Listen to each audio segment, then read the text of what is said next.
Halo, Assalamualaikum warahmatullahi wabarakatuh.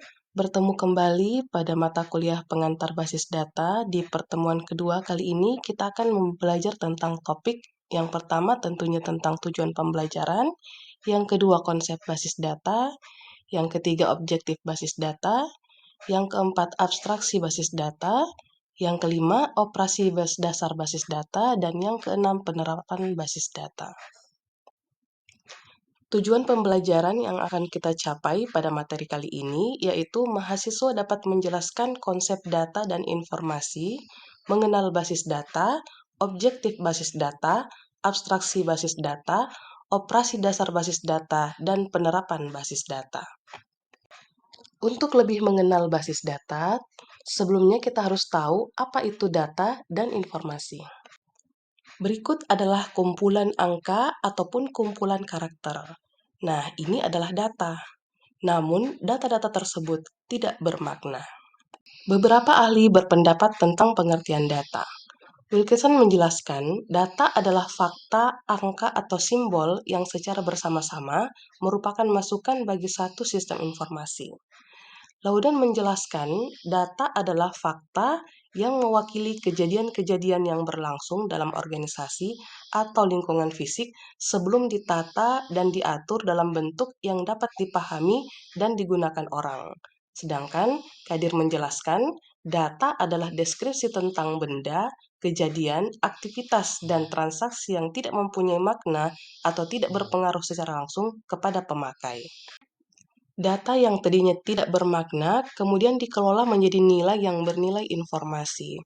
Misalkan, dari sekumpulan angka ataupun karakter tadi dikelompokkan menjadi data mahasiswa dan juga data mata kuliah.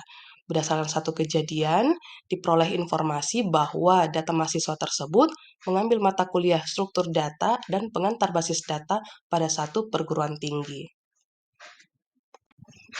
Jadi, informasi kemudian dijelaskan oleh Laudon bahwa informasi adalah data yang telah diolah menjadi bentuk yang bermakna dan berguna bagi penerimanya. Hofer dan kawan-kawan mengemukakan bahwa informasi adalah data yang telah diproses sedemikian rupa sehingga meningkatkan pengetahuan seseorang yang menggunakannya. Dan Davis pun mengemukakan bahwa informasi adalah data yang telah diolah menjadi sebuah bentuk yang berarti bagi penerimanya dan bermanfaat dalam pengambilan keputusan saat ini dan saat mendatang. Perhatikan gambar berikut. Di sini terdapat beberapa kumpulan data yang sejenis yang kemudian disimpan ke dalam file berdasarkan jenisnya seperti tabel nilai, tabel dosen, tabel karyawan, dan juga tabel mahasiswa. Yang mana kumpulan file-file ini kemudian disimpan ke dalam satu ruang penyimpanan yang disebut basis data. Jadi dapat dikatakan bahwa basis data merupakan kumpulan terstruktur dari data yang terkait dalam organisasi secara logis dan disimpan secara terpusat atau terdistribusi dalam satu sistem komputer. Nah, perhatikan gambar berikut. Mari kita membandingkan bagaimana data disimpan ke dalam basis data atau data yang disimpan pada lemari arsip di sebuah ruang. Basis data dan lemari arsip sesungguhnya memiliki prinsip kerja dan tujuan yang sama. Prinsip utamanya adalah pengaturan data atau arsip. Dan tujuan utamanya adalah kemudahan dan kecepatan dalam pengambilan kembali data atau arsip. Lalu, bedanya apa ya? Perbedaannya hanya terletak pada media penyimpanan yang digunakan. Jika lemari arsip menggunakan lemari dari besi atau kayu sebagai media penyimpanan, maka basis data menggunakan media penyimpanan elektronik seperti disk, disket, atau hard disk. Hal ini merupakan konsekuensi yang logis, karena lemari arsip langsung dikelola atau ditangani oleh manusia, sementara basis data dikelola atau ditangani melalui perantara alat atau mesin pintar elektronik yang kita kenal sebagai komputer. Perbedaan media ini yang selanjutnya melahirkan perbedaan-perbedaan lain yang menyangkut jumlah dan jenis, metode atau cara yang dapat digunakan dalam upaya penyimpanan. Mari mengenal komponen basis data. Yang pertama, entitas. Entitas merupakan objek yang direpresentasikan dalam basis data. Contohnya, dalam basis data sebuah perusahaan, entitas bisa berupa karyawan, departemen, atau produk. Yang kedua, atribut. Atribut merupakan karakteristik atau properti dari satu entitas. Misalkan, untuk entitas karyawan, atributnya bisa termasuk nama, nomor karyawan, posisi, gaji, dan lain sebagainya. Yang ketiga adalah relasi. Relasi menggambarkan hubungan antara entitas dalam basis data. Misalnya, dalam basis data perusahaan, ada relasi antara karyawan dan departemen di mana seorang karyawan bekerja. Yang keempat, tabel. Tabel adalah struktur dasar dalam basis data yang digunakan untuk menyimpan entitas dan atributnya. Setiap baris dalam tabel mewakili satu entitas, dan setiap kolom mewakili satu atribut. Terdapat beberapa jenis basis data. Basis data relasional merupakan jenis basis data yang menggunakan tabel untuk menyimpan dan mengelola data. Setiap tabel memiliki kunci primer yang unik untuk mengidentifikasi setiap baris data. Basis data non-relasional juga dikenal sebagai NoSQL, yang merupakan jenis basis data yang tidak mengikuti model relasional tradisional. Ini sering digunakan untuk skenario di mana struktur data tidak terstruktur atau berubah secara dinamis, seperti data dalam media sosial atau sensor. Basis data terdistribusi merupakan jenis basis data di mana data tersebar di beberapa lokasi fisik atau node. Ini membantu dalam meningkatkan kinerja dan ketersediaan basis data. Untuk lebih mengenali keunggulan basis data, mari kita belajar tentang objektif basis data. Yang pertama, kecepatan dan kemudahan. Pemanfaatan basis data memungkinkan kita untuk dapat menyimpan data atau melakukan perubahan terhadap data atau menampilkan kembali data tersebut dengan lebih cepat dan mudah dibandingkan jika kita menyimpan data secara manual atau secara elektronik tidak dalam bentuk penerapan basis data, misalnya dalam bentuk spreadsheet atau dokumen teks biasa.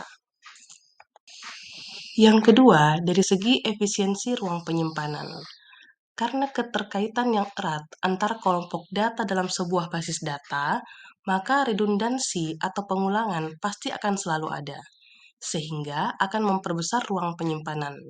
Dengan basis data, efisiensi ruang penyimpanan dapat dilakukan dengan menerapkan sejumlah pengkodean atau dengan membuat relasi-relasi antar kelompok data yang saling berhubungan. Yang ketiga, dari segi keakuratan. Pengkodean atau pembentukan relasi antar data bersama dengan penerapan aturan atau batasan, domain data, keunikan data, dan sebagainya yang secara ketat dapat diterapkan dalam sebuah basis data sangat berguna untuk menekan ketidakakuratan penyimpanan data. Yang keempat, segi ketersediaan. Pertumbuhan data, baik dari sisi jumlah maupun jenisnya, sejalan dengan waktu akan membutuhkan ruang penyimpanan yang besar. Data yang sudah jarang atau bahkan tidak pernah lagi digunakan dapat kita atur untuk dilepaskan dari sistem basis data yang sedang aktif, baik dengan cara menghapus dan dengan memindahkan ke media penyimpanan offline seperti removable disk atau tab. Yang kelima, kelengkapan. Lengkap atau tidaknya data yang dikelola dalam sebuah basis data bersifat relatif, baik terhadap kebutuhan pemakai maupun terhadap waktu. Untuk mengakomodasi kebutuhan kelengkapan data yang semakin berkembang, kita tidak hanya dapat menambah record-record data, tetapi juga dapat melakukan perubahan struktur, baik dalam bentuk penambahan objek baru atau tabel, atau dengan penambahan field-field baru pada suatu tabel. Keenam, kebersamaan pemakaian. Pemakai basis data seringkali tidak terbatas pada satu pemakai saja, atau di satu lokasi saja, atau oleh satu sistem saja. Data pegawai dalam basis data kepegawaian misalnya, dapat digunakan oleh banyak pemakai dari sejumlah departemen dalam perusahaan atau banyak sistem, seperti sistem penggajian, sistem inventory, dan sebagainya.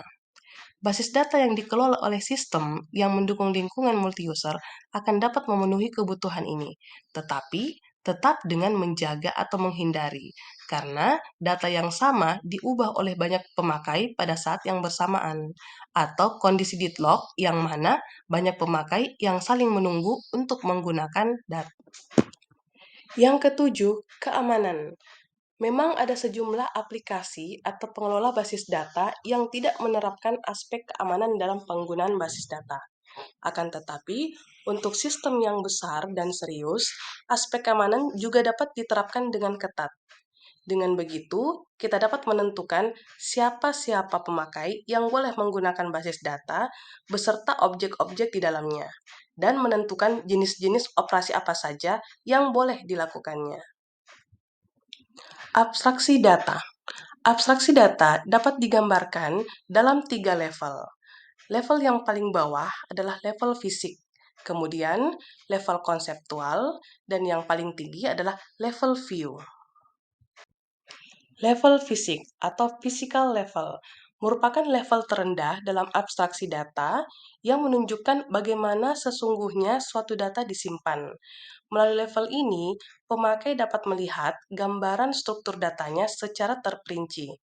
Pada level ini, pemakai melihat data sebagai gabungan dari struktur dan datanya sendiri. Pemakai juga kompeten dalam mengetahui bagaimana representasi fisik dari penyimpanan atau pengorganisasian data. Pada level ini, kita berurusan dengan data sebagai teks, sebagai angka, atau bahkan himpunan bit data. Level logik atau konseptual merupakan level berikutnya yang menggambarkan data yang disimpan dalam basis data serta hubungan antar data.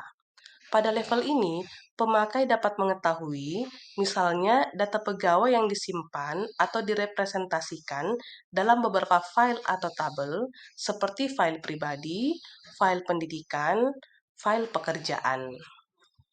Selanjutnya adalah level view, merupakan level tertinggi dari abstraksi data yang hanya menunjukkan sebagian dari basis data. Pada user umumnya, hanya membutuhkan sebagian data atau informasi dalam basis data yang kemunculannya di mata user, diatur oleh aplikasi end user. Kegunaan level ini adalah untuk menyederhanakan interaksi antara pemakai dengan sistem. Operasi dasar basis data. Operasi yang berkenaan dengan pembuatan objek, basis data, dan tabel merupakan operasi awal yang hanya dilakukan sekali dan berlaku seterusnya. Sedang operasi-operasi yang berkaitan dengan isi tabel merupakan operasi rutin yang akan berlangsung berulang-ulang. Karena itu, operasi inilah yang lebih tepat mewakili aktivitas pengelolaan dan pengolahan data dalam basis data. Operasi dasar berkenaan dengan basis data meliputi 1. Pembuatan basis data baru atau create database yang identik dengan pembuatan lemari arsip yang baru. Yang kedua, penghapusan basis data atau drop database yang identik dengan perusakan lemari arsip, sekaligus beserta isinya jika ada. Yang ketiga, pembuatan file atau tabel baru ke satu basis data atau create table, yang identik dengan penambahan map arsip baru ke sebuah lemari arsip yang telah ada. Yang keempat, penghapusan file atau tabel dari satu basis data atau drop table, yang identik dengan perusakan map arsip lama yang ada di sebuah lemari arsip. Yang kelima, penambahan atau pengisian data baru ke sebuah file di sebuah basis data atau insert, yang identik dengan penambahan lembaran arsip ke sebuah map arsip. Yang keenam, pengambilan data dari sebuah file atau tabel yang identik dengan pencarian lembaran arsip dari sebuah map arsip. Yang ketujuh, pengubahan data dari sebuah file atau tabel atau update yang identik dengan perbaikan isi lembaran arsip yang ada di sebuah map arsip. Yang kedelapan, penghapusan data dari sebuah file atau delete yang identik dengan penghapusan sebuah lembaran arsip yang ada di sebuah map arsip. Penerapan basis data. Secara lebih teknis atau nyata, bidang-bidang fungsional yang telah umum memanfaatkan basis data demi efisiensi akurasi, dan kecepatan operasi antara lain kepegawaian untuk berbagai perusahaan yang memiliki banyak pegawai, pergudangan atau inventory untuk perusahaan manufaktur, grosir, apotik, dan lain-lain, akuntansi untuk berbagai perusahaan, reservasi untuk hotel, pesawat, kereta api, dan lain-lain, layanan pelanggan atau customer care untuk perusahaan yang berhubungan dengan banyak pelanggan, dan lain-lain. Sedangkan, bentuk-bentuk organisasi atau perusahaan yang memanfaatkan basis data sebagai komponen sistem informasi dalam organisasi dapat berupa perbankan dalam melakukan pengolahan data nasabah, tabungan, pembuatan laporan akuntansi, pelayanan informasi pada nasabah, dan lain-lain. Rumah sakit dalam melakukan pengolahan histori penyakit, menangani pembayaran, perawatan, dan lain-lain. Produsen barang dalam melakukan pengolahan data keluar masuk barang atau inventory, dan lain-lain. Industri manufaktur dalam membantu pengelolaan pesanan barang, mengelola data karyawan, dan lain-lain. Pendidikan atau sekolah dalam melakukan pengelolaan data siswa, penjadwalan kegiatan perkuliahan, dan lain-lain. Terima kasih sudah menonton. Jangan lupa tekan like, subscribe, dan tekan tombol loncengnya.